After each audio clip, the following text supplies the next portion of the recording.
I grew up in a house where silence wasn't peaceful.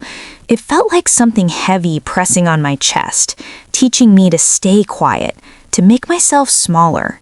My parents loved each other in a distant way, like two people trapped in the same cage, pretending not to notice the bars. Most nights, I slept with the blanket pulled over my head, listening to them argue about things I never understood.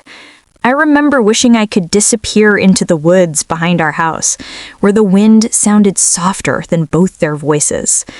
When my uncle offered to take me to his cabin one summer, I thought it would be a break, just a few weeks away from the noise. I didn't know that silence can be much worse. I didn't know it can follow you, whisper to you, and want you.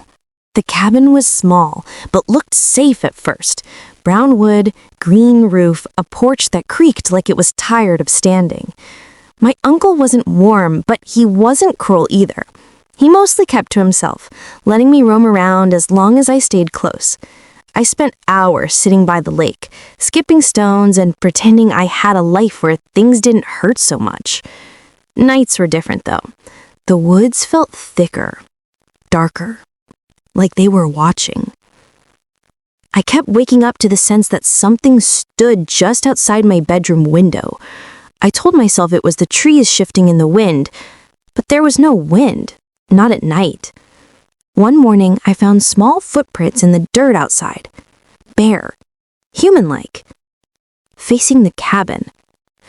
My uncle brushed them off as animal tracks, but they weren't. The knocking began on the fourth night. Soft at first, like someone tapping with one finger on the wooden wall beside my bed. Tap, tap, tap, always 3 times. I froze, holding my breath, listening. The pattern repeated. 3 taps, a pause, 3 more. I whispered for my uncle, but my voice barely left my throat. When the knocks stopped, I forced myself to check outside the window. I only saw darkness, too much of it. The next morning, my uncle avoided looking at me when I mentioned the knocking. He just said, "Don't open the door after dark." His voice trembled in a way I'd never heard. That evening, I noticed something strange. On the porch railing, carved into the old wood, were 3 vertical scratch marks. Fresh, deep. I traced them with my finger and felt a cold pulse beneath.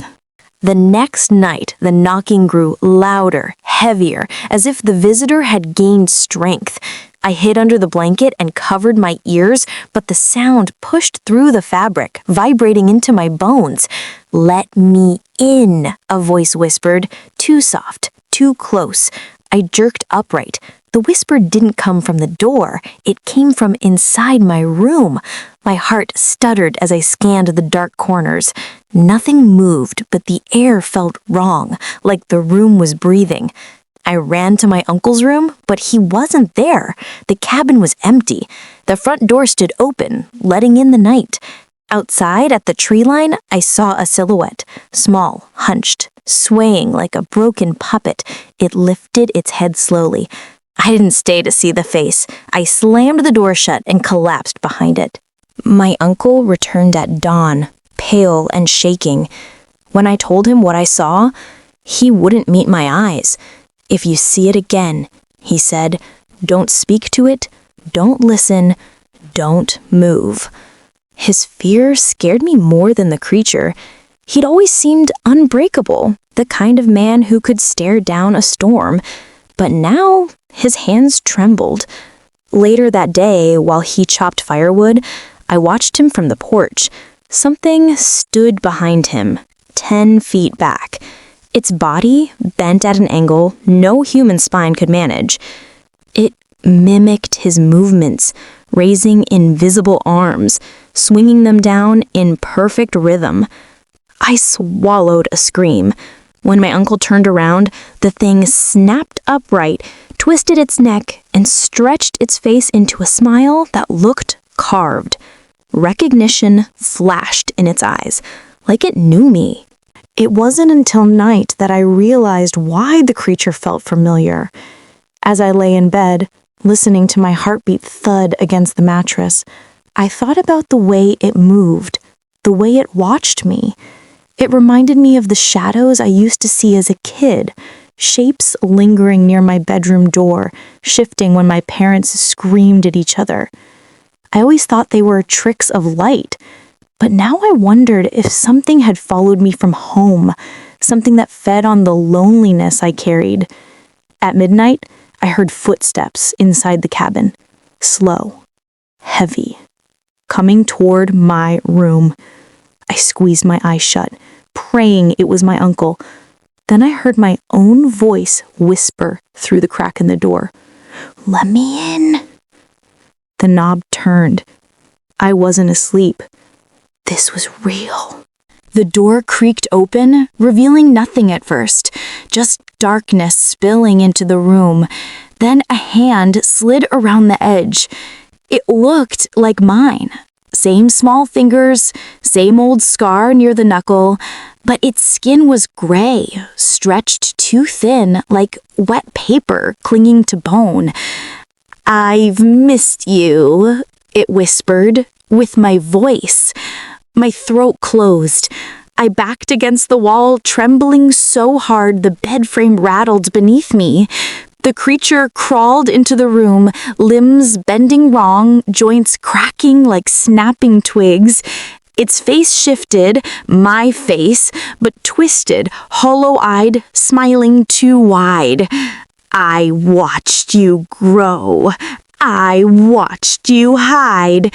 I screamed for my uncle. He burst in with a lantern, but the creature scuttled under the bed in a blur of movement. The room fell deadly silent. The lantern flickered. My uncle grabbed my arm and dragged me outside, yelling for me not to look back. The woods felt alive, whispering through the branches as we ran toward the lake. He stopped at the water's edge, panting. "It's been here since before you were born," he said. "It attaches itself to kids who carry too much fear. It takes their shape first." My stomach dropped. "Why me?" I choked out. He didn't answer.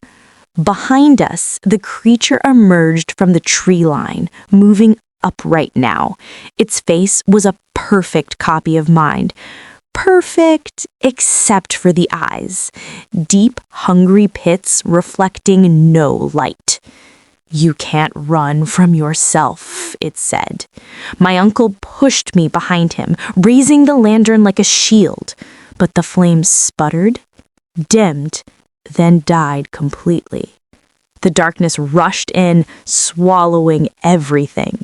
The creature stepped closer, and the truth hit me like ice. It hadn't followed me from home. It had been born there. Born from every night I begged for silence. Born from the cracks in me. "Your parents knew," it murmured, tilting its head in a sickeningly childlike way. "That's why they fought. They felt me growing." My legs buckled. My uncle whispered, "Don't listen!" But it was too late. Memories crashed over me. Cold nights, shadowy corners, something breathing under my bed. The creature had always been there, shaping itself from every fear I tried to swallow. "I am the part of you they never wanted," it said, "but I want you." My uncle lunged forward, but the creature moved faster, wrapping long fingers around his throat. His gasp echoed across the lake. I tried to run, but my legs wouldn't obey. The creature tightened its grip on my uncle until his body went limp and silent. Then it turned to me, its stolen face softening into something almost human. "You don't need him," it whispered. "You only need me." I stumbled backward into the lake, the cold water flooding my clothes, pulling me under. When I surfaced, the creature stood at the shore, watching with patient hunger. "You can't escape what you are," it said. I swam blindly into the darkness, but the lake had no end, just black water stretching into forever. Now, when I close my eyes, I hear the tapping again. 3 knocks, always 3. It waits in every reflection, every shadow, every quiet moment. And one day soon, it will wear me completely.